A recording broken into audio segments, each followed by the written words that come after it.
Bueno, bienvenidos, buenas noches. Bienvenidos al 65º Paseo por la Complejidad, titulado Simetrías, Cargas Conservadas y Dependencia Causal, a cargo del doctor Diego Romero Maltrana.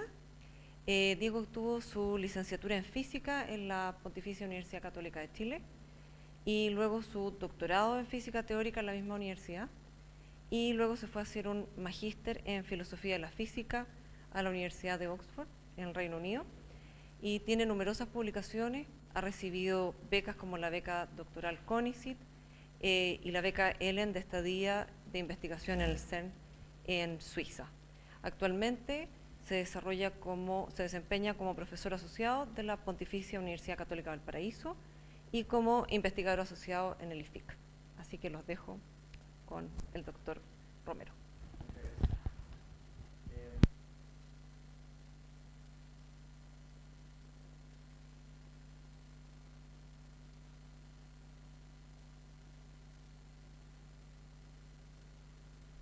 ¿Ahora sí? ¿Cuántos de ustedes tienen cierta familiaridad con matemáticas, en particular con lagrangianos y hamiltonianos? ¿Alguien? ¿Tú? ¿Un poquito? ¿Tú también? Ya. Ya. O sea, voy a pasar rápido por la matemática para los que no y tratar de dar algunas nociones, me ayudan si es que hay alguna precisión que sea importante dar. Bueno, se trata de simetrías, cargas conservadas y dependencia causal. Voy a primero tratar de motivar el problema, explicarles de qué se trata más o menos. Vamos a ver rapidito que esto está conectado con los trabajos de Noether, Emmy Noether, y esa es la parte un poco más árida, si se quiere, de la presentación, para luego mostrar ciertas objeciones a lo que en realidad parece ser el acuerdo común entre científicos respecto de este tema y presentarles mi propuesta. Que la analicemos, ojalá entre todos después me ayuden a ver si es que la encuentran coherente o no. Bueno, la motivación. Este señor es Lavoisier. Él comentó de que la materia no se crea ni se destruye, solo se transforma, y esto está absolutamente sacado fuera de contexto. Es como un poco motivar esta idea en el fondo de que nada se crea ni se destruye, sino que todo se transforma. Y eso es algo bastante como intuitivo en el fondo. Nosotros no esperamos que las cosas aparezcan de la nada ni desaparezcan de la nada, sino los magos no tendrían ningún sueldo, digamos. Sería súper fome ver que alguien saca algo de la nada porque en realidad lo esperaríamos.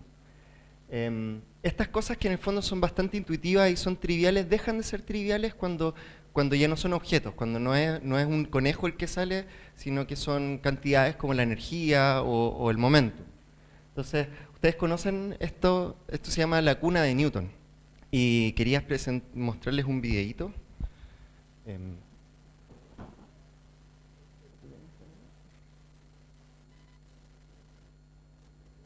Ya lo conocen seguro, si pero quieres quiero tener que... un dormitorio soñado, entra a la está reina del metro comercial. cuadrado.cl. Sube una foto demostrándome.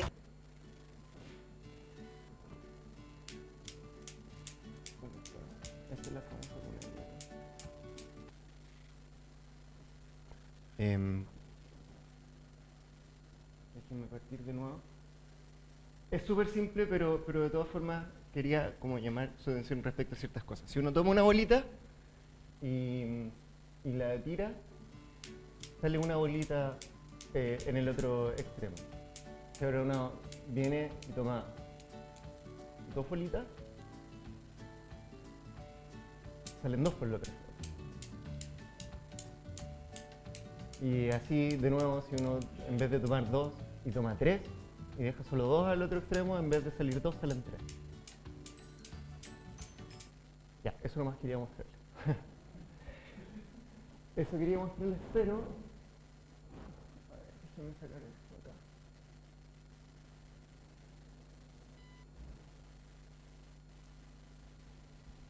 Es súper poco intuitivo. Ahora el asunto ya deja de ser tan trivial como hubiésemos esperado antes, porque si La pregunta es, ¿cómo saben las bolitas en el fondo? Que tienen que salir una o que tienen que salir dos o que tienen que salir tres. Si uno piensa de que si tomo una bolita y la suelto, estoy transmitiendo en términos físicos toda la energía, qué sé yo, la cantidad de movimiento, etcétera, en cada colisión.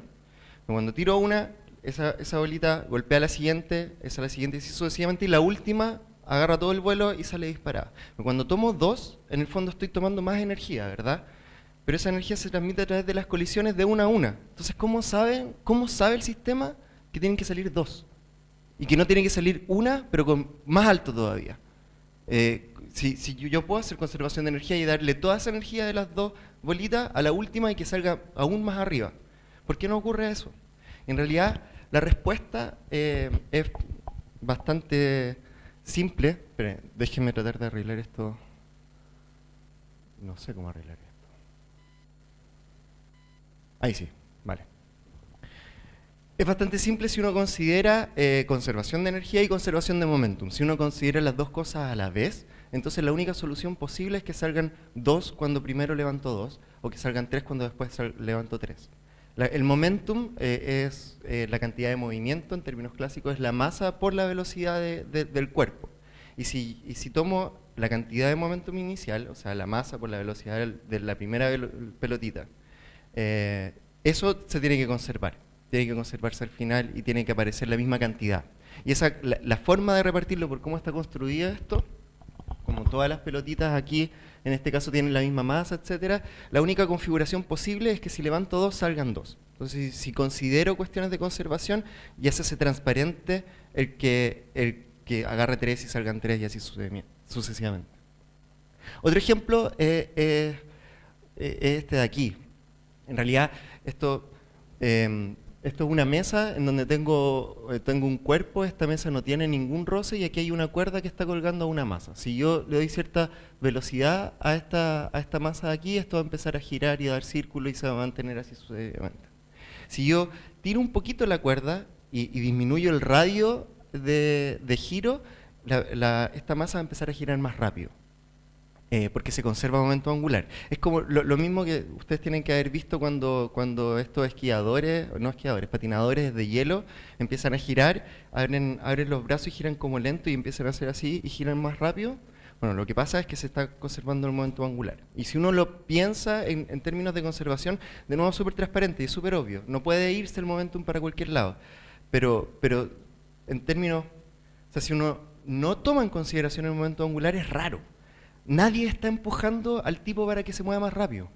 Nadie está dándole más velocidad. Y en este caso, o sea, elegí esto porque es bien choro. En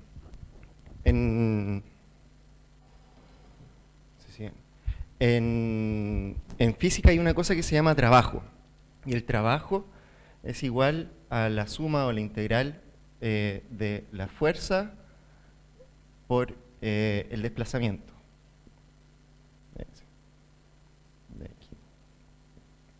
O sea, si yo empujo algo y esa cosa se empieza a mover en esa dirección, en la misma dirección en que lo empujo, yo estoy haciendo cierto trabajo.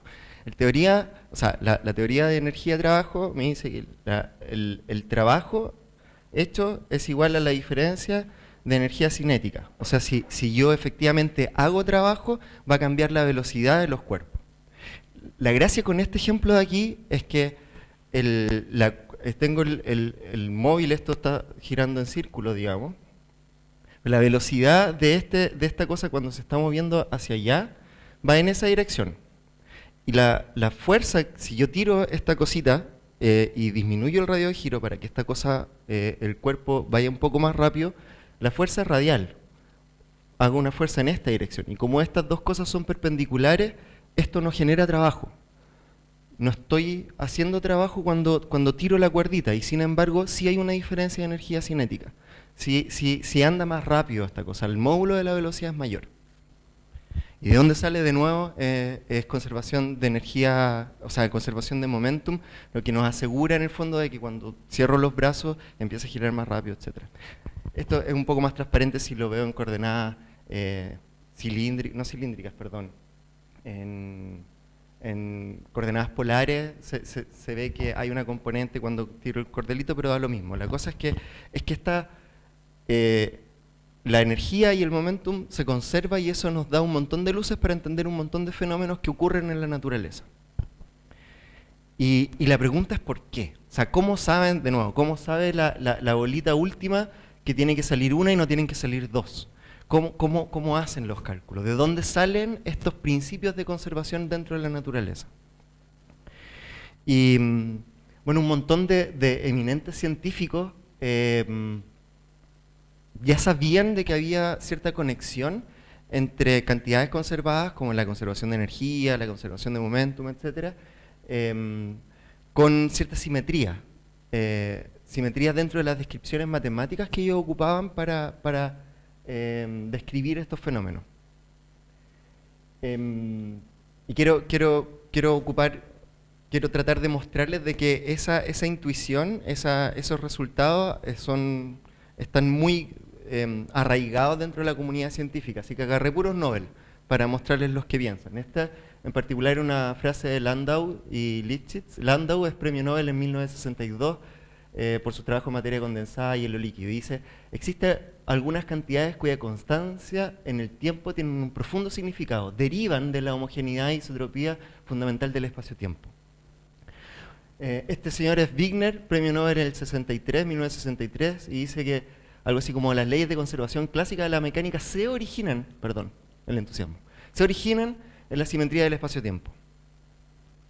Y este señor Gross, el premio Nobel del año 2004 por libertad sintótica y teoría de fuerzas fuertes, nucleares fuertes, dice algo así como, debido a la invariancia de las leyes físicas bajo transformaciones espaciales, es que el momentum es conservado. Entonces la idea es la siguiente, tenemos un espacio y un tiempo y qué sé yo, y ese espacio en el que vivimos tiene ciertas simetrías.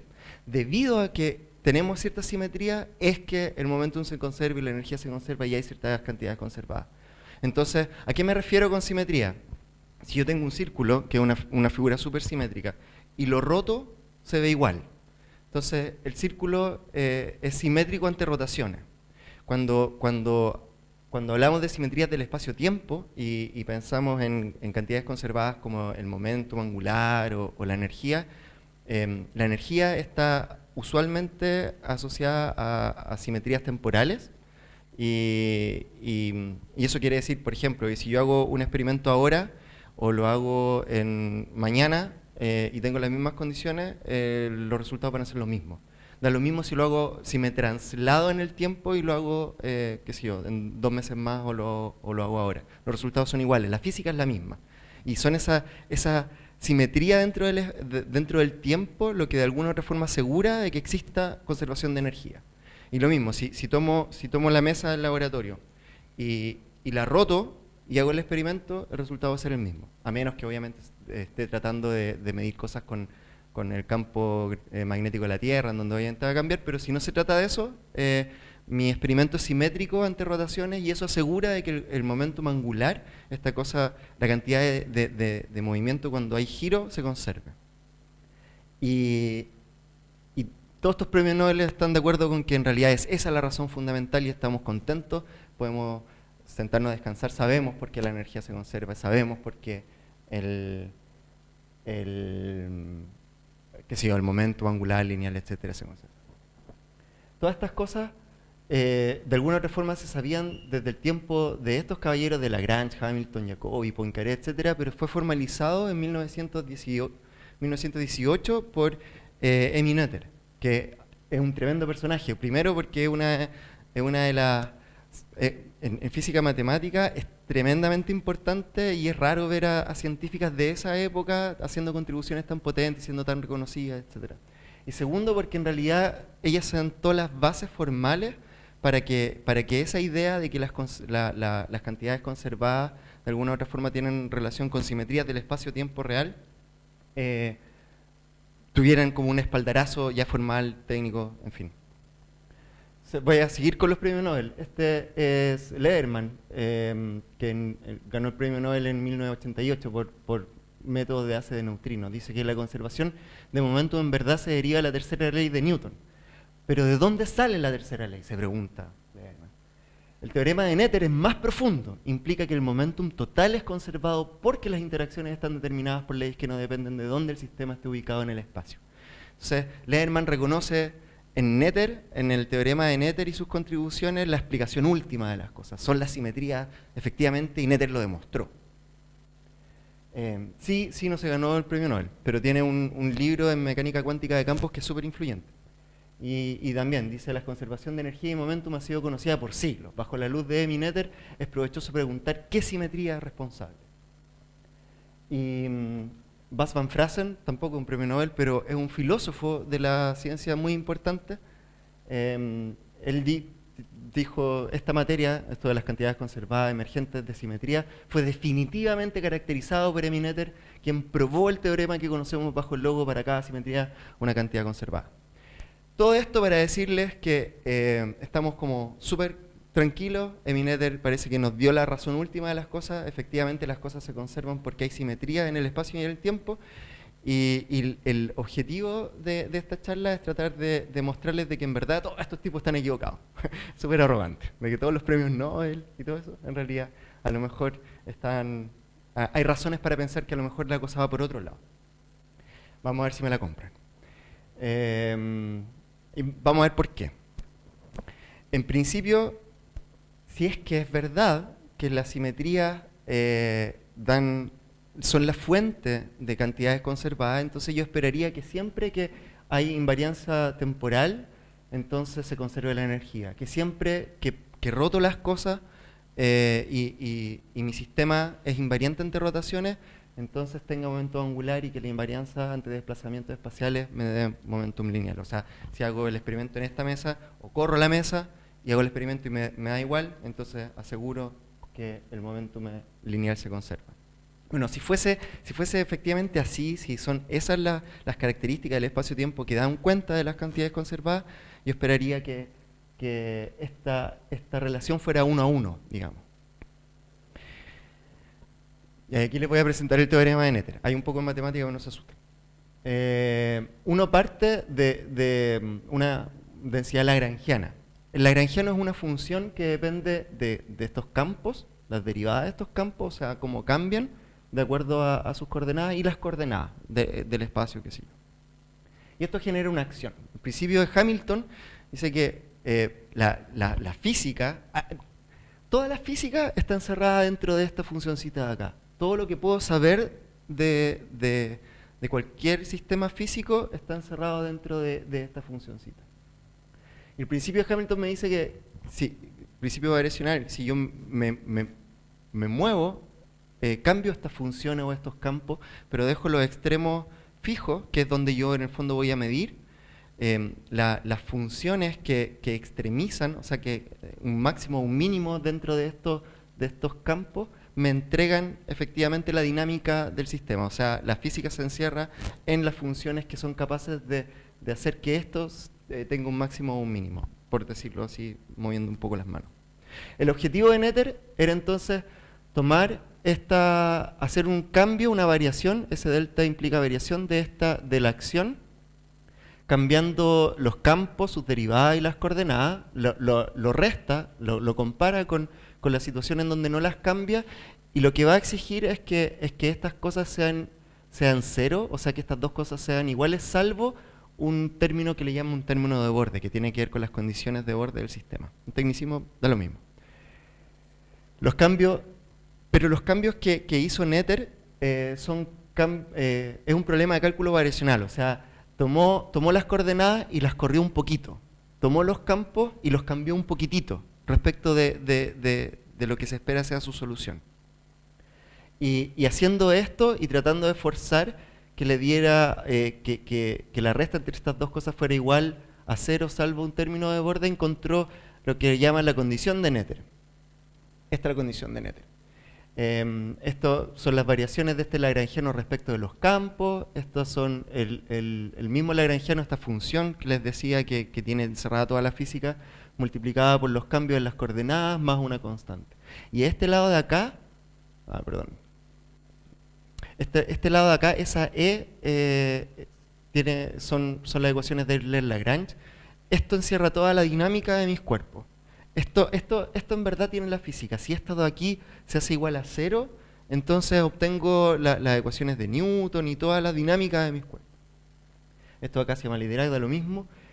Y debido a que estos términos de aquí varían de esta forma, en forma lineal, o sea, es un pequeño cambio respecto de las coordenadas, un pequeño cambio respecto de los campos, pero es lineal, yo lo puedo reescribir de esta forma y esto me asegura, este es el enunciado del teorema de Noether, pero siento que lo estoy aburriendo, así que voy a pasar rapidito. Esto me asegura que si las ecuaciones de Euler-Lagrange son iguales a 0, o sea, si encuentro la dinámica, la física de mi problema, en verdad, entonces a este otro lado de acá me quedan que todo este chorizo de aquí tiene que ser igual a 0, para cualquier coordenada, y en particular para el tiempo.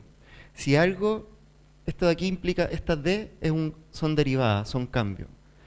Esta mu cataloga las distintas coordenadas, el tiempo, el espacio hacia adelante, hacia el lado, hacia arriba. En particular, si esta de aquí es 0, si me fijo en la coordenada temporal, implica de que los cambios de toda esta cosa, de todo este chorizo de aquí, en el tiempo es igual a 0, que no cambia en el tiempo, y eso significa que se conserva en el tiempo, que no hay variaciones. Y de ahí obtiene Noether las famosas cantidades conservadas, a través de este cálculo variacional. Entonces la idea un poco es la siguiente: yo tengo una función que me describe toda la física. Ella lo que hizo fue hacer pequeños cambios en las coordenadas del espacio y del tiempo, y exigiendo que esos cambios en realidad no alteraran mucho el sistema, encontró una forma de aislar, de poder calcular qué cosas se van a conservar y qué cosas no. Y aquí vienen mis críticas respecto del teorema de Noether. Todo el esquema de Noether, que le da tanta confianza a todos estos físicos, premios Nobel, etcétera, para decir esta es la razón última de por qué las cosas se conservan, es un problema de cálculo variacional. Es decir, habla sobre simetrías variacionales y están conectadas con las simetrías dinámicas. Las simetrías dinámicas son distintas a las simetrías variacionales. Las variacionales implican variaciones, cambios dentro de mis coordenadas, mis campos, estos objetos que están dentro del lagrangiano, de la L que les mostré. Las simetrías dinámicas son aquellas que hacen igual a 0 a la ecuación de Euler-Lagrange, estas que en el fondo me entregan toda la física que les comentaba, esa E. Y es una conexión entre estas simetrías dinámicas y las simetrías variacionales. Estas de aquí, las simetrías variacionales, dejan invariante la acción. Eso significa que este S no cambia, o cambia a lo sumo como una constante en los bordes. Y estas de aquí entregan las ecuaciones de movimiento, la física, por así decirlo. El problema es que no todas las simetrías son variacionales. Hay otras simetrías dentro de la naturaleza. Entonces, si yo le voy a dar en términos filosóficos ahora, un carácter, una prioridad ontológica, por así decirlo, a la simetría, si yo digo, son las simetrías en el mundo las que generan cargas conservadas, yo esperaría de que cualquier simetría me diera cantidades conservadas. Y no es así. Hay simetrías discretas que no se mueven en un continuo. No es que yo me mueva de a poquitito en una coordenada X o Y o Z o en el tiempo, sino que se mueve como de a pedazos.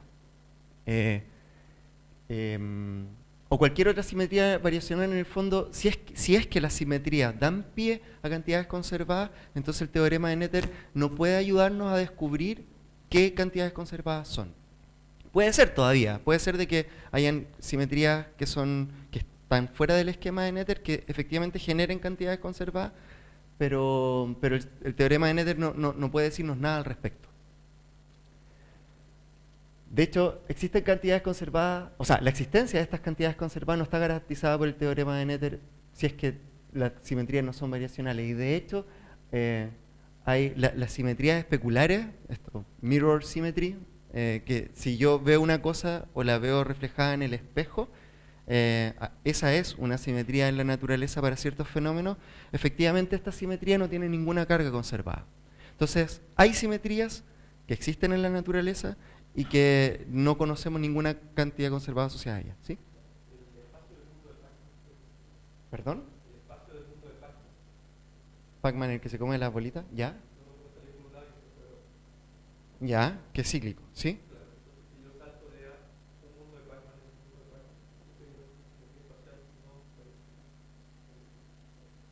Claro, ya, las variacionales dijimos que eran continuas, ¿verdad? Y en la pantalla se ve como discreta, pero tú matemáticamente tú podrías tomar la pantalla y doblarla en un cilindro y pasa a ser continua en el fondo.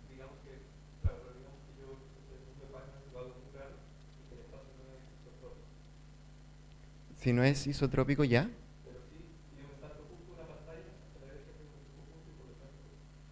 Claro, o sea, si efectivamente no haces este truco de darle vuelta y te sumas a distintas pantallas, sí, eso sería una simetría discreta. Otra simetría discreta es, por ejemplo, no sé si han escuchado de antimateria. La antimateria es la misma, tiene las mismas partículas que en la materia, los electrones, positrones, protones, qué sé yo, pero cambian su carga. Entonces, el electrón tiene una antipartícula que se llama el positrón.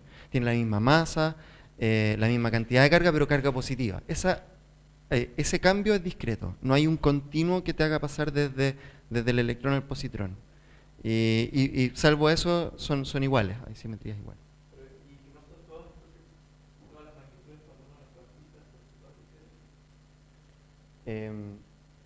La, A ver, cuando tú cuantizas ciertas cantidades, efectivamente son discretas, sí. Ya, tú puedes cuantizar, por ejemplo, la energía, pero tus coordenadas en cuántica siguen siendo continuas. El espacio no lo has cuantizado aún. Se habla de que en teorías de gran unificación a la escala de Planck, que es una energía muy muy alta, efectivamente va a poder cuantizar el espacio y el tiempo, pero siguen siendo especulaciones teóricas porque la energía requerida para probarla escapa a cualquier cosa que podamos hacer ahora. Ya, entonces eso. Primer como objeción, el alcance de las teorías de Nether. O sea, si nosotros creemos son las simetrías primero ante todo y después podemos encontrar cosas que se conservan, entonces tenemos que explicar, bueno, por qué algunas sí y otras no. Porque son las simetrías variacionales, efectivamente, geométricas del espacio-tiempo y otras no. Wigner, uno de los premios Nobel, de hecho pensaba que era solamente las geométricas, aquellas que podían referirse al espacio-tiempo más o menos de forma directa. Pero esa visión también ha cambiado. Gross, que es otro premio Nobel, el del 2004, hablaba de que un poco comenta esta evolución de cómo se han comprendido la relación entre cantidades conservadas y simetría. Él decía que al principio se creía que la dinámica de los objetos, que es lo que yo pretendo defender, determina de alguna u otra forma esta relación entre simetría y cantidades conservadas, y que eso fue cambiado por Einstein. Cuando Einstein establece la relatividad especial, parte precisamente de la homogeneidad del espacio-tiempo y la isotropía del espacio para decir que la física tiene que ser igual aquí o la quebrada aquí, y con eso y poquito más, con el postulado de la luz, saca relatividad especial. Y después de eso, ahora en mecánica cuántica de campo y otras teorías, son los grupos de simetría que de alguna otra forma se asocian a las fuerzas fundamentales que hay en la naturaleza. Ya vamos a hablar quizá un poquito más al respecto. Pero esa es la primera objeción. Entonces, para ponerlo un poco más en lenguaje quizás filosófico, si las simetrías son responsables de la existencia de cantidades conservadas, hay que preguntar, bueno, ¿por qué algunas gozan de este privilegio y otras no? Y podríamos decir que la interpretación de la teoría no es filosóficamente uniforme, y por filosóficamente uniforme me refiero a que la interpretación I de una teoría T es filosóficamente uniforme en si esa interpretación trata por igual a los elementos matemáticos de la teoría que guarden similitudes de tipo, o si la interpretación explica por qué algunos de esos elementos deben ser tratados de forma distinta. O sea, si digo que si mi teoría tiene, qué sé yo, tiene matrices, y yo digo las matrices tienen aroma, y después resulta no, pero algunas matrices tienen aroma y otras no huelen, tengo que explicar por qué algunas matrices tienen aroma y las otras no. Y esa explicación todavía, a este nivel al menos, no se ha entregado. Lange, que es un filósofo, habla de una variante de necesidad. Dime. Perdón.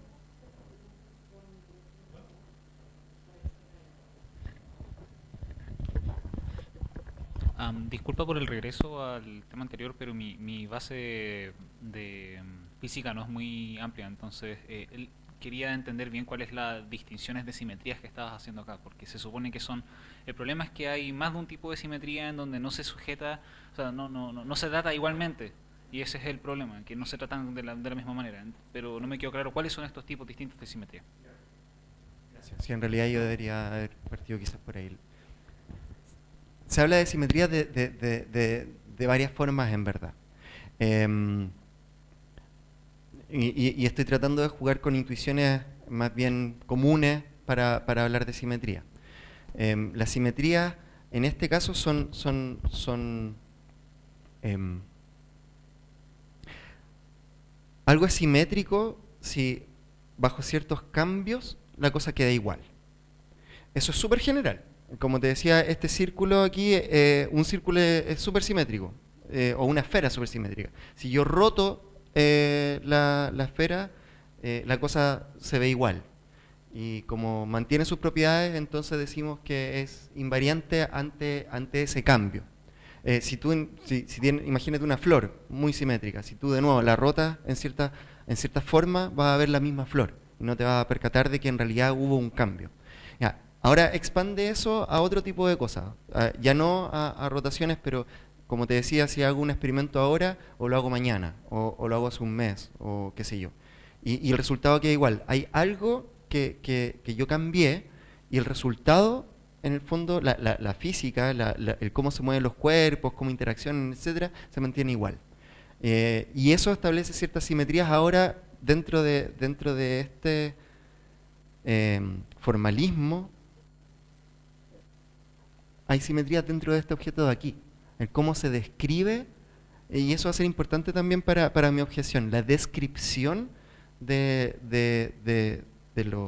lo que estamos observando. La descripción es simétrica, la descripción es invariante ante ciertos cambios, y a eso me voy a referir básicamente con simetría.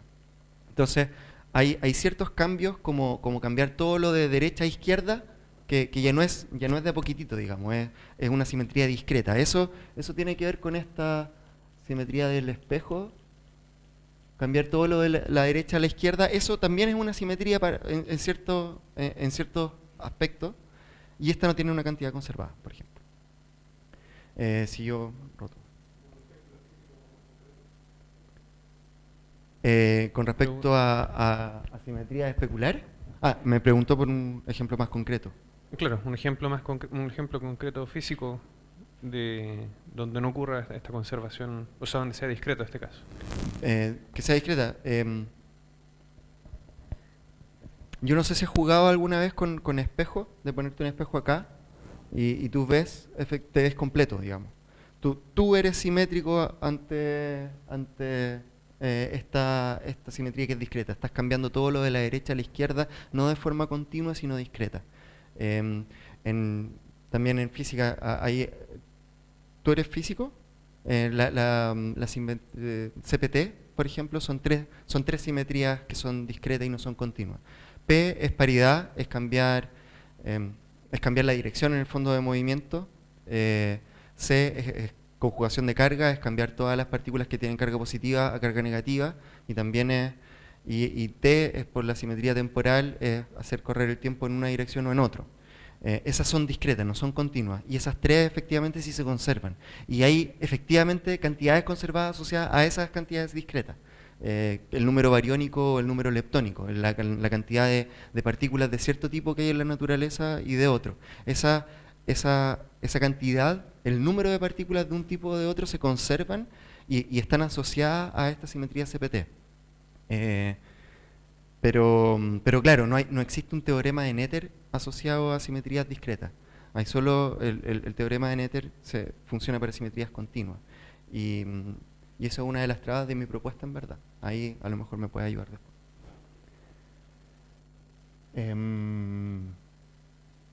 Ya, pero para tratar de ser como bien honesto, el que falte una explicación no significa que no exista una explicación. O sea, puede haber efectivamente una razón de peso contundente para decir, no, mira, son solamente algunas simetrías, estas simetrías continuas, variacionales, que se refieren solamente al espacio y el tiempo, las que generan cantidades conservadas, y esa hay una razón de peso, pero resulta que no la conocemos todavía. Si yo quiero llevar adelante mi propuesta de convencerlo de que en verdad esta visión está mal y no son las simetrías las que dan cuenta de las cantidades conservadas, entonces tengo que tratar de buscar un argumento que impida esto, digamos, que impida que existan una razón escondida que, que seamos ignorantes todavía y que efectivamente hay, no es posible de alguna otra forma identificar siempre estas simetrías del espacio y el tiempo con cantidades conservadas. Bueno, y aquí me adelanté un poco antes, si es que efectivamente existiese esa relación, si es que hubiese una razón profunda de por qué son algunas simetrías solamente geométricas, solamente del espacio y el tiempo, las que dan cuenta de algunas cantidades conservadas, yo esperaría que siempre las invariancias de tipo tiempo tuviesen que ver con energía, siempre las rotacionales con momento angular, siempre las invariancias de desplazamientos espaciales con momento lineal, ¿sí? La geometría, o sea, la CPT es discreta y eso también da origen a variables conservadas. Está asociado a la conservación del número bariónico leptónico, sí. Claro, entonces no debería ir por el lado de que si son solamente discretas o que impliquen desplazamiento. No, si implican desplazamiento en el tiempo, en el espacio. Claro, pero es discreto. El asunto es que en el caso de la especular, o sea, ya tengo un contraejemplo, me baso en eso para decir, solamente las variacionales, claro. Voy a tratar de atacar solo las variacionales porque en realidad, no soy yo. Existe un contraejemplo de simetrías discretas que efectivamente no tienen asociada una cantidad conservada, como es el caso la especular. Entonces, ya hay un contraejemplo, yo no tendría que seguir atacando por esa línea, digamos. Si quiero efectivamente argumentar que no son las simetrías del espacio ni del tiempo las que dan origen a cantidades conservadas, tengo que tratar de irme por otro lado. No significa que no estén relacionadas. Lo que estoy tratando de atacar, si se quiere, es esa dependencia causal, es la explicación. Es decir, la energía se conserva porque el espacio y el tiempo es simétrico. Eso es lo que te voy a tratar de atacar. ¿Sí? Pero no estoy negando de que exista efectivamente, y Noether lo demostró, hay una conexión entre cantidades conservadas y simetría. De hecho, mi propuesta es ir por el otro lado. Son las cantidades conservadas las que permiten que nosotros, me estoy adelantando, podamos generar descripciones simétricas. Bueno, pero bajo la luz de Noether, esta relación 1 a 1 se garantizaría solamente si es que existe solamente un lagrangiano posible para cada sistema. O sea, si yo tengo solo una forma de describir mi sistema, eso me aseguraría que siempre las relaciones de rotación me dieran conservación de momento angular, que siempre las relaciones conservación de momento lineal, etc. O si es que distintos lagrangianos para el mismo sistema tuvieran siempre la misma simetría asociada. O sea, puedo tener distintos lagrangianos, distintas formas de describir mi sistema, pero tendría entonces que ser siempre la simetría temporal, por ejemplo, la que se asociara a conservación de energía. Y resulta que no es así. De partida hay muchos lagrangianos para un sistema. Y ahí voy a comentarles de dos tipos de lagrangianos. Uno son los lagrangianos invariantes de Gauge, que en el fondo este lagrangiano, esta función que contiene toda la física, es equivalente a otra que es igual a la original, más la derivada total de una función cualquiera. Esta derivada total en el fondo lo que hace es darme términos de borde en términos técnicos. ¿Se acuerdan que la condición de Noether, lo que Noether quería era que hiciera pequeños cambios y que todo quedara más o menos igual, salvo unas constantes en los bordes? Bueno, esto genera constantes en los bordes. Y lo que va a cambiar No, estas dos tienen las mismas ecuaciones de movimiento, entonces son empíricamente indistinguibles, me dan la misma física en el fondo. Pero este tipo de lagrangiano en el fondo es fome porque toda la información, al menos toda la dinámica de los cuerpos, está contenido dentro de esta, son iguales, y esto a lo más lo que va a hacer es que mis cantidades conservadas, la energía va a ser igual a la otra energía, pero más una constante. Va a aparecer un término que tampoco va a cambiar en el tiempo, entonces en realidad no es muy interesante. Estas sí son interesantes, las que tienen soluciones equivalentes. Dos o más lagrangianos que no son invariantes de Gauge y que generan las mismas ecuaciones de movimiento. Entonces tengo en el fondo dos descripciones distintas que no se pueden reducir a lo anterior, a llegar y sumarle una derivada de algo, de una función, y que entregan las mismas ecuaciones de movimiento. Entonces, por ejemplo, esta es la forma, el lagrangiano, de un oscilador armónico en dos dimensiones, es decir, un péndulo que puede moverse para un lado y también que puede rotar, así como un péndulo de Foucault, no sé, una cosa así. Esto describe, bueno, aquí la constante de la masa, el largo del resorte, o sea, del péndulo es 1, da lo mismo, pero este es el lagrangiano que describe a esta cosa que se está moviendo así. Efectivamente, este lagrangiano es invariante ante el grupo de rotaciones, es el grupo de rotaciones, las matrices especiales de 2×2.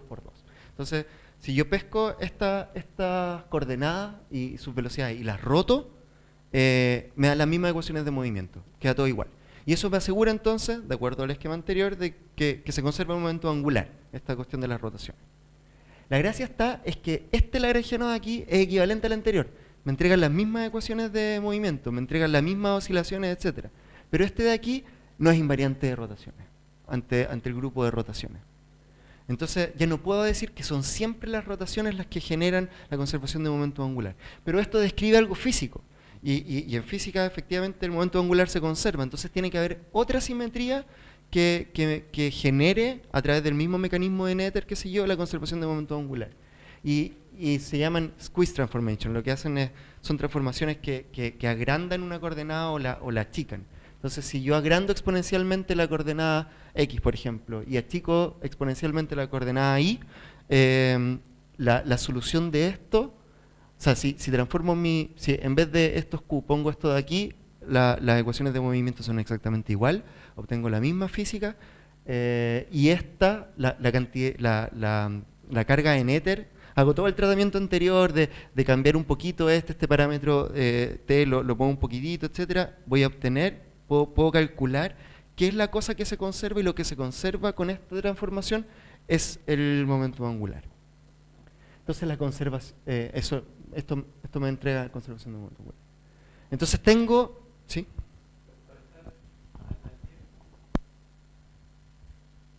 Para estar al día, el teorema de Noether dice, si hay simetrías, tengo cantidades conservadas, y ese es un sí y solo sí, o es un unidireccional. No es unidireccional. Lo que ella demostró es que si tengo, aparte de simetría, y obtiene que hay unas cosas cuya derivada temporal es igual a 0. Si es que hay simetrías dinámicas, o sea, si es que la ecuación de Euler-Lagrange, que tiene toda como la física asociada, se satisfacen. Pero uno puede partir al revés. Uno puede partir de cantidades conservadas y hacer el ejercicio inverso y obtener las simetrías asociadas. Lo que hizo Noether en el fondo es demostrar un vínculo, una conexión entre ciertas simetrías y cantidades conservadas, pero no es unidireccional. ¿Y cómo se parcha entonces el caso ahí donde no hay simetría? En ambos casos hay simetría, lo que pasa es que no es la misma simetría. En aquí, este lagrangiano de aquí es simétrico bajo esta transformación. Ya, y eso esa transformación permite llegar a la misma cantidad conservada que el lagrangiano de arriba. Claro, mira, es simple en verdad. Si tú pones esto aquí, fíjate que como estas cosas están multiplicadas, esta exponencial va a quedar multiplicando esta otra exponencial, y cuando tú multiplicas exponentes, estos se suman. Este es t y este es menos t. Entonces al sumarlo queda 0, la exponencial de cualquier cosa elevado a 0 es 1. Entonces aquí aparece un 1 y esta derivada, la derivada de una exponencial es la misma exponencial, de nuevo aparece un 1. Entonces esta transformación aquí, este lagrangiano el lagrangiano es simétrico bajo esta transformación. Ujú. Y la cantidad conservada asociada a variaciones infinitesimales de este parámetro t, si uno hace toda la maquinaria que te mostré antes, obtiene una cantidad conservada, algo que no cambia en el tiempo. Y eso es el momento angular. Perfecto. Entonces la conclusión que saco, que se obtiene de esto es que distintos lagrangianos pueden tener simetrías distintas para la misma cantidad conservada. Ya no se cumple el requisito que yo le pedía a esto de que si fuera siempre la misma simetría con la misma cantidad conservada para poder decir efectivamente que la simetría explica la cantidad conservada. Y esto también puede hacerse para el lado contrario, digamos. Imaginemos un sistema amortiguado en una dimensión, o sea, el amortiguador de tu auto. En el auto tú tienes un resorte, o en la micro hay un resorte, y hay una cosa que frena al resorte. Si no existiera la cosa que frena al resorte, tú estarías dando botes todo el rato. Pero no estás dando botes todo el rato, como que o sea, hay algo que empieza a frenar la amortiguación. Y esto se describe de esta forma, en donde hay... Si este término de aquí no existiese, sería igual a las ecuaciones de Newton, donde la masa igual a 1, la masa m por a, ¿se acuerdan? Igual a la fuerza, no hay fuerza, pero aquí hay un término que es proporcional a la velocidad. Este lagrangiano no es conservativo, no, porque el amortiguador en el fondo lo que hace es disipar la energía de oscilación. Algo se está perdiendo, porque si no estaría oscilando todo el rato. Entonces la energía evidentemente no se conserva. Sin embargo, tú puedes escribir dos lagrangianos equivalentes que describen este sistema. Este de aquí tiene una exponencial que depende del tiempo y de esta constante acá que multiplica la velocidad, qué sé yo. Pero esta de aquí, si se fijan, no tiene no tiene una t, no depende del tiempo. Y como no depende del tiempo, yo puedo pescar el t y escribir como menos t. Y no pasa nada, porque no existe el t. Entonces, este de aquí es evidentemente invariante bajo traslaciones temporales. Da lo mismo lo que yo hago en el tiempo. Mi lagrangiano queda invariante, porque de hecho no aparece el tiempo. Pero obviamente lo que se tiene que conservar bajo esa simetría no puede ser la energía, porque la energía en este tipo de sistemas no se conserva, pues son disipativos. Hay otra cantidad asociada a esta simetría que se conserva. Entonces, simetría y cantidades conservadas no mantienen una relación 1 a 1. Eso es lo que quería como comentar. Todos estos resultados no son míos, todo esto, están en la literatura ampliamente explicados. Pero la gracia, lo que quería mostrarles es que si es que efectivamente, creo yo, las simetrías van a ser responsables, vamos a creer efectivamente que son ellas las que generan cantidades conservadas. Entonces esta relación debería darse siempre 1 a 1, porque es una simetría asociada a una cantidad conservada, y eso no ocurre. Hay un contraargumento en verdad. Esto está lleno de sutileza. El contraargumento es que todos los lagrangianos que tienen soluciones equivalentes, todas esas equivalentes, tienen las mismas ecuaciones de movimiento, pero no son iguales en todo aspecto. O sea, obviamente no son el mismo lagrangiano, por eso se llaman con soluciones equivalentes. Y en particular, estos lagrangianos no reproducen las ecuaciones de Newton. Para el caso anterior de la cosa amortiguada, lo que uno obtiene si hace el cálculo variacional para atrás es este lagrangiano, en donde esto tiene que ser igual a 0. Entonces, como esto se tiene que satisfacer, da lo mismo que función tenga, que función sea esta de aquí. ¿Se entiende? Va a entregar las mismas ecuaciones de movimiento igual. A esto le llaman Fouling function, y aparece como un factor de integración. Ahora, la gracia está en que Newton es un tremendo personaje, nos enseñó un montón de física, y es difícil ir en contra de Newton. Pero la mecánica lagrangiana es mucho más amplia que el paradigma newtoniano. Newton funciona súper bien para cosas clásicas. Sin embargo, la mecánica lagrangiana funciona tanto para cosas clásicas, como para mecánica cuántica, como para cuántica de campo, funciona para toda la física. Entonces, es difícil tratar de argumentar que el lagrangiano, el formalismo lagrangiano, debe reducirse siempre a la cosa clásica. Estaríamos como coartándolo, en principio. Otro contraargumento es que la identidad del hamiltoniano, que es un rearreglo, por así decirlo, de esta función lagrangiana, y que por lo general es igual a la energía. El hamiltoniano de un sistema, la función esta, el rearreglo del lagrangiano, en general es igual a la energía, pero no se justifica esa igualdad puesta a dedo en mecánica clásica. Sin embargo, en mecánica cuántica sí hay fuertes razones para identificar a este rearreglo del lagrangiano, al hamiltoniano, con la energía, porque por un lado es el operador de evolución temporal del sistema. En el fondo, la energía me dice cómo cambia, cómo evoluciona, y además los autoestados del hamiltoniano, que es un tecnicismo de lo mismo, esos son idénticamente iguales a la energía. Entonces tengo razones importantes dentro de mecánica cuántica para decir, ya, yo tengo una razón para fijar el hamiltoniano, y si fijo el hamiltoniano, estoy fijando el lagrangiano, ya no puede ser cualquier cosa. Y estos lagrangianos de soluciones equivalentes no da lo mismo, tengo una razón de peso para elegir uno con respecto a otro.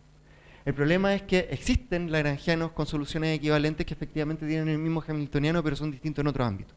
Entonces tampoco me sirve como criterio para fijar el lagrangiano y decir, tengo una razón única para esto.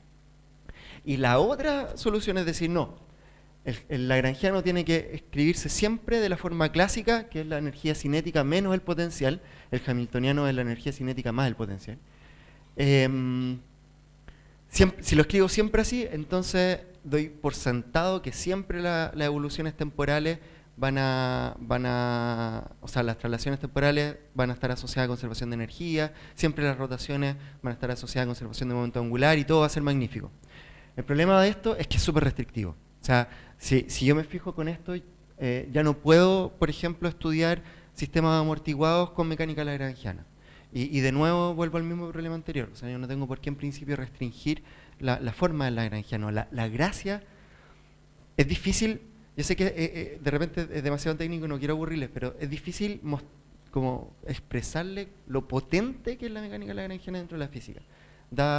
Ha dado una cantidad de resultados impresionantes. Se han descubierto partículas que no se conocían, un montón de cosas que no aparecían sin esta herramienta, digamos. Entonces, en realidad, no sirve, a mi juicio, como explicación decir no, solamente esto es lo que describe la naturaleza y dentro de esto son solamente las variacionales las que entregan cantidades conservadas.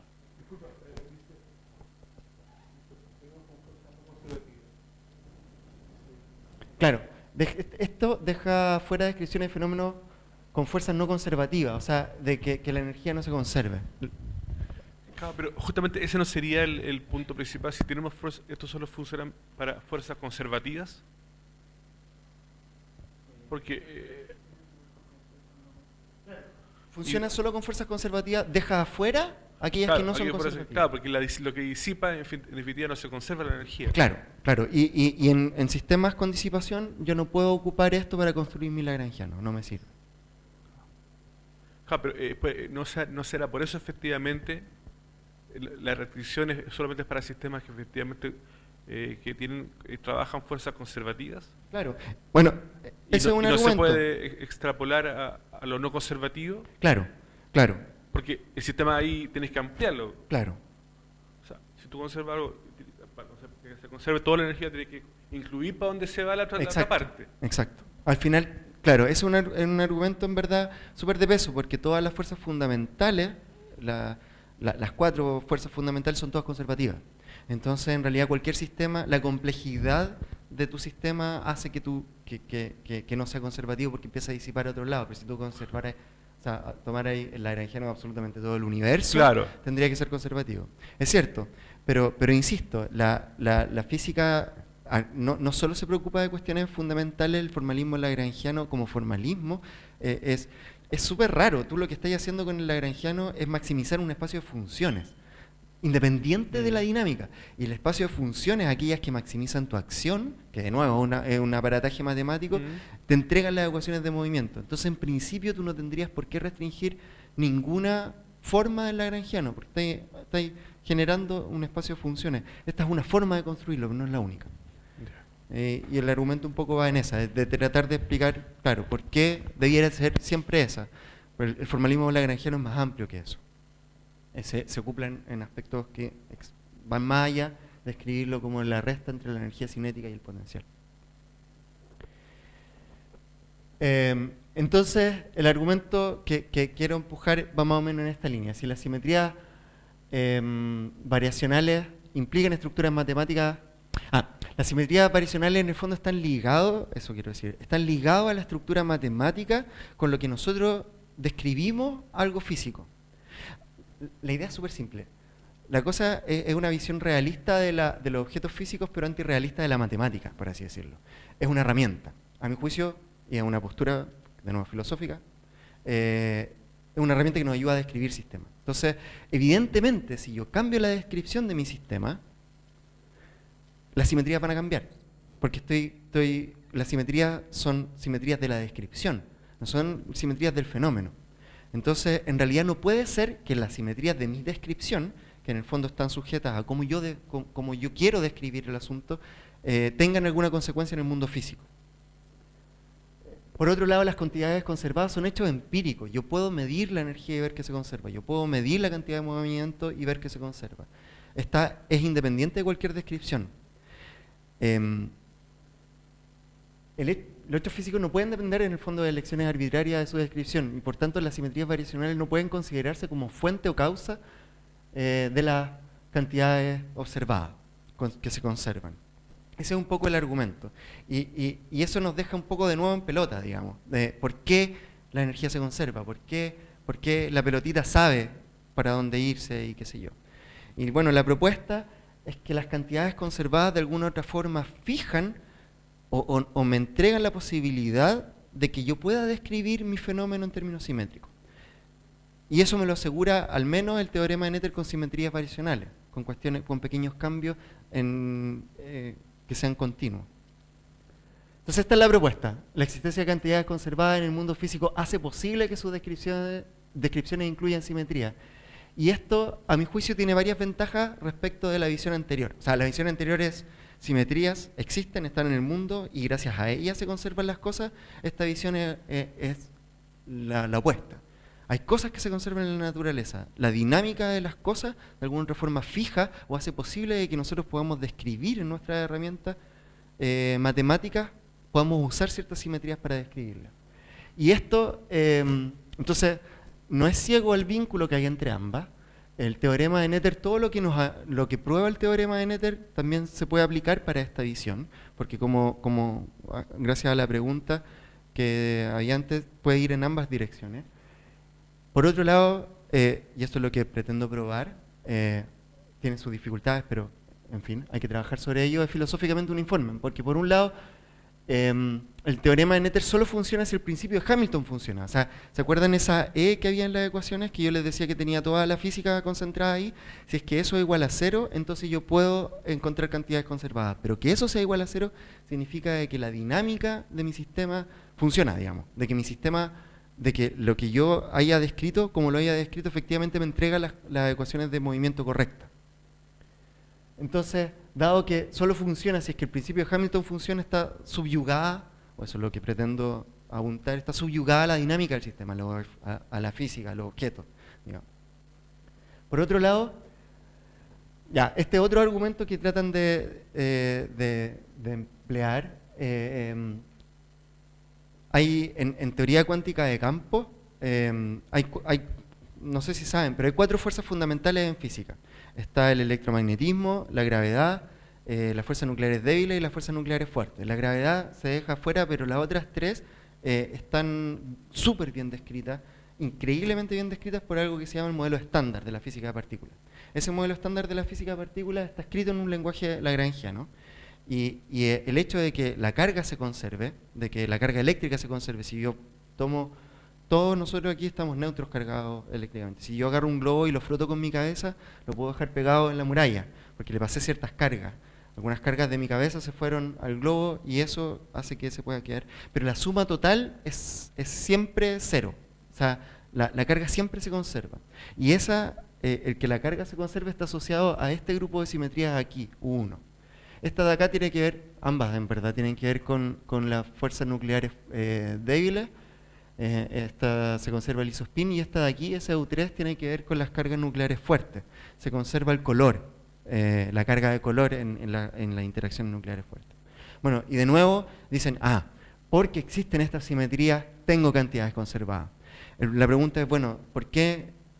Así como este numerito dentro del paréntesis puede ser cualquier número. Esto de aquí son las matrices unitarias de 1 por 1. Esto de aquí son las matrices unitarias con determinante igual a 1, de 2 por 2, son matrices de 2 por 2. Y estas son matrices de 3 por 3. Yo podría tener de 6 por 6, de 7 por 7, lo que sea.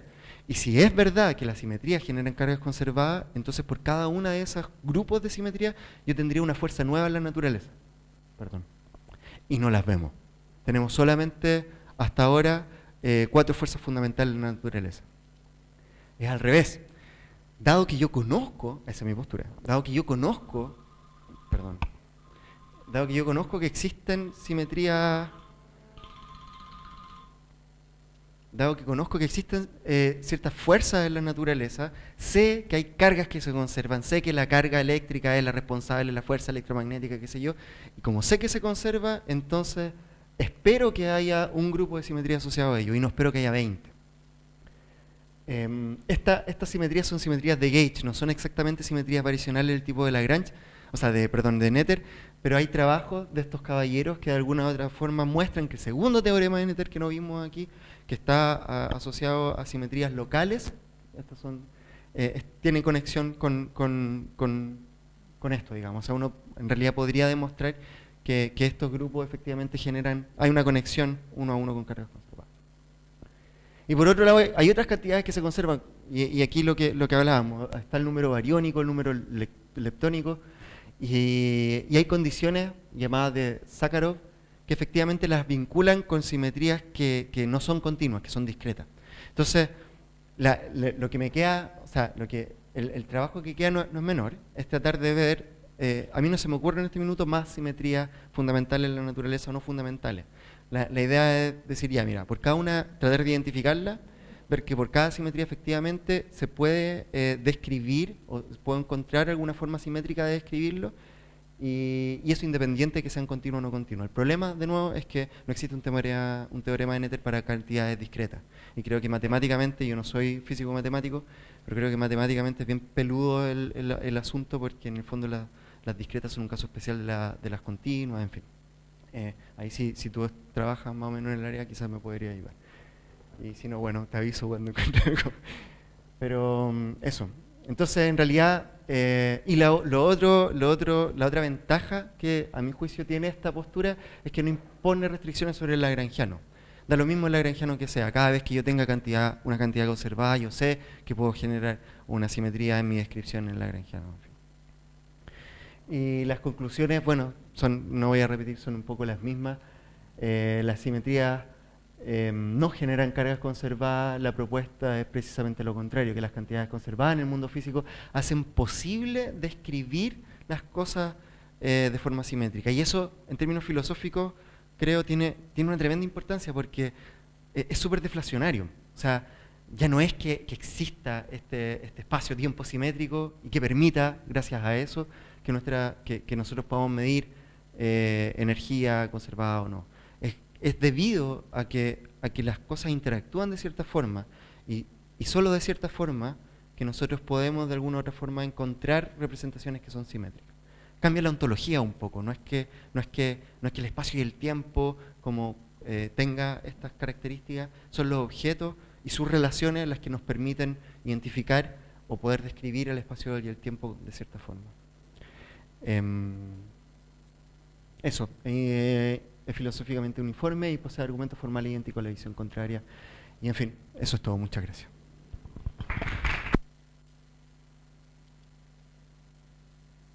¿Preguntas?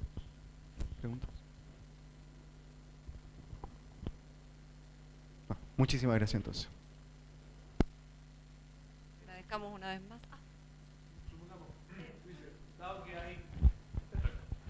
Dado que hay regularidad, entonces podemos encontrar conservación. Dado que hay conservación, podemos encontrar regularidades. Lo segundo, dado que hay Claro. conservación, podemos encontrar regularidad. Claro. O sea, creo, es casi un arrebato, si se quiere, ante esta maravilla que es la física moderna, en verdad. Es impresionante las cosas que ha descrito. Es impresionante el jugo que le han sacado a esto de la simetría. Como te decía, ¿no? en física nuclear, por ejemplo, se logró encontrar partículas que antes nunca se habían observado claro, con solo argumentos de simetría.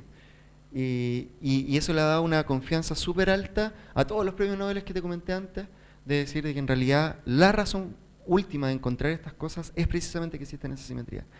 Y el presupuesto me parece súper grande en el fondo, porque claramente esto depende de nuestras descripciones, cuando lo que mi visión es un poco más modesta y humilde si se quiere. Yo lo que observo es lo que observo, yo mido la energía, yo mido la cantidad de momento angular o lineal, etcétera, y a partir de eso puedo moverme para atrás, y eso en realidad me permite desembarazarme de todas las otras simetrías, de tener que explicar por qué otras simetrías no generan cargas conservadas, etc. Porque los cuerpos, uno está hecho de acuerdo a la naturaleza. Entonces, efectivamente uno debe seguir las leyes de la naturaleza en todos los sentidos. No se puede, si tú te mueves de otras maneras o tienes otras leyes, va a generar otro tipo de conservaciones.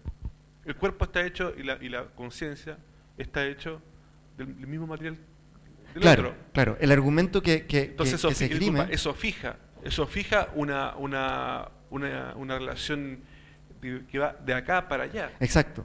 Pero esa, o sea, lo que el de aquí para allá es re sutil, porque uno podría decir, bueno, de hecho hay gente que opina así, las simetrías son como metaleyes, son leyes que le dicen a la dinámica de los cuerpos cómo comportarse. Y están tan presentes en todo, hay tantas evidencias que de hecho existen estas simetrías que se toman un poco por sentadas. Por ejemplo, el tema de la atracción gravitacional, ¿verdad? ¿Existe la antigravitación? No existe, entonces ahí se rompe la simetría. No hay simetría. Sí y no, ¿Y la porque fuerza? claro, la fuerza gravitatoria es siempre atractiva.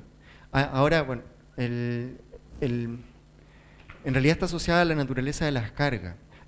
Si uno se fija en este esquema, digamos, en el electromagnetismo tú tienes dos cargas positivas o negativas. Eso permite, en el hecho que hayan dos, permite que tengas interacciones que son atractivas o repulsivas. Pero si tú quieres ver a la gravitación como una fuerza que también tiene una carga asociada, la carga asociada es solo una, que es la masa. No existen dos. Entonces hay solo una dirección en cómo se comportan cuerpos que tienen masa, que tienen esta carga, que es solo atractiva. Pero además es complejo ver, o sea, es complejo entre comillas ver a la gravitación, a la fuerza de gravedad como una fuerza, porque si le creemos a Einstein, que es la mejor teoría de gravitación que tenemos, no existe una fuerza. Hay deformación del espacio-tiempo, claro, y los cuerpos se mueven inercialmente en un espacio que es curvo. No me está atrayendo la Tierra, yo me estoy moviendo en un espacio de 4 dimensiones en la única forma que me puedo mover. ¿Sí? Digamos que hubieses nacido 70 años antes y convences al mundo de tu programa y tienes un Nobel. ¿Cómo hubiésemos encontrado las partículas que encontramos? Perdón, las cantidades conservadas que encontramos. Buena pregunta. De hecho, si hubiese nacido hace 70 años, probablemente... ¿Hace 70 años? A ver, ¿qué tal? Un poco antes de 70 años, no hubiese tenido que dar esta charla porque la visión anterior a Einstein era precisamente que la dinámica fijaba y está relacionada con esta simetría. Estoy volviendo atrás un poco. Yo no quiero decir, ni por si acaso, de que no sea tremendamente fructífero trabajar con simetría, pero hago la diferencia entre aproximaciones ontológicas o epistémicas. El cómo conocemos el mundo es distinto a lo que es el mundo. Y esta explicación, en el fondo, explicar a través de la conexión es pronunciarse respecto a la ontología de las cosas. Es decir, que la simetría existe antes, es primero.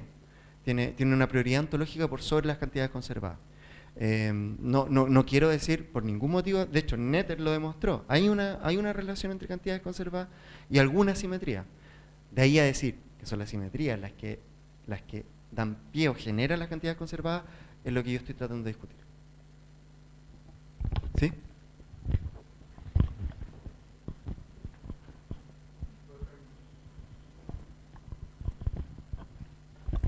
Bueno, son dos preguntas. uno, ¿hay ejemplos en la física de conservaciones donde no existe ningún tipo de simetría describible? Y lo segundo es, ¿hay ejemplos en la física de no conservación, de fenómenos reales que se comporten, por así decirlo, violando la conservación de masa y energía? Violando la conservación de masa y energía, tengo entendido que no. No hay ninguna, esa en particular. Respecto a la primera pregunta, si hay cosas que se conservan, que no tengan ninguna simetría asociada. En física. En física. Yo he tratado de pensar en verdad y a mí no se me ocurre ninguna, así que si me puedes dar alguna sería bacán.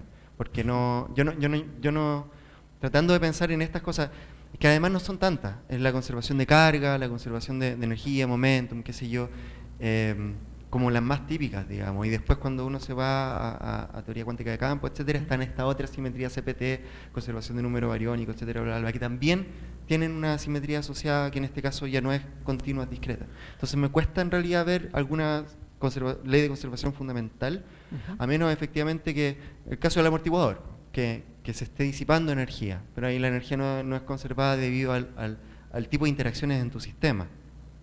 Si tú englobas todo eso y agarras el universo como un todo, como una caja, efectivamente la energía sí se conserva y qué sé yo, tiene la misma. Una última pregunta, pero muy desde la ignorancia. Ilya Prigogine, el Nobel de Química, plantea como que la base de las ciencias químicas, termodinámica y de la vida sería la no simetría en la línea del tiempo, que sería cuando, no sé, cuando un sistema termodinámico o lo que él llama sistema disipativo del equilibrio, o sistema de... Bueno, en fin, la teoría por la que ganó el Nobel no tiene una simetría temporal. ¿Eso en física qué significa? ¿O cómo se...? Súper choro eso. Creo que también asociado a la química, el señor Curie, no la señorita Curie, señora, hablaba precisamente un poco de eso, de que si algo pasa es porque no hay simetría, o porque la simetría está rota. O sea, imagínate un asno que tiene a su derecha heno y cierta cantidad, y a la izquierda la misma cantidad de heno. Somos los asnos comen heno. Y lo pones justo al frente. Si no hay ninguna razón, son la misma cantidad, que si es súper simétrico, el asno se debería morir de hambre, porque no tendría ninguna razón para ir a uno o a otro. El ejemplo es súper burdo. Pero el señor Curie en el fondo decía que si algo ocurre es precisamente porque es asimétrico, porque hay un gradiente que genera que las cosas efectivamente se muevan o lo que sea. En física, por ejemplo, no es importante la energía en sí, no, llenamos la boca con la energía, pero la energía no es importante. Lo importante en física son las diferencias de energía, son los gradientes. Eso generan dinámica, movimiento, etc. Y el tema es súper rico y da para un montón de... Hay otra rama que son el rompimiento de simetría y el rompimiento espontáneo de simetría dentro de física. Que apuntan un poco precisamente a eso. Tú tienes puedes tener cierta simetría en tu sistema, pero para que algo ocurra, esa simetría tiene que estar espontáneamente rota. Y eso genera diferencias que en el fondo son medibles, observables, qué sé yo. Pero el que esté rota no significa de que no hay una simetría detrás. Esa es un poco la gracia. Esto de las cargas y los grupos, esto de aquí se postula y hay fuerte evidencia un poco apuntando a que aunque el electromagnetismo, las fuerzas nucleares débiles y las fuertes eran la misma fuerza para regímenes de energía un poco más altos y que esa única fuerza, un único grupo se rompió. Estos pueden ser, en términos matemáticos, subgrupos de grupos más grandes y que sería esa en realidad todas estas teorías de gran unificación un poco apuntan en esa línea. Pero para que efectivamente nosotros veamos cargas, veamos, qué sé yo, y después veamos que se conservan, necesitamos romper esta simetría. Parece que estamos en el tiempo, así que agradezcámosle otra vez a Diego. Y gracias por la paciencia. Yo entiendo de que muchos de ustedes no tenían mucho que ver con física y eso, y aguantaron súper estoicamente que les pelara el cable con cosas así media aéreas, así que un millón de gracias.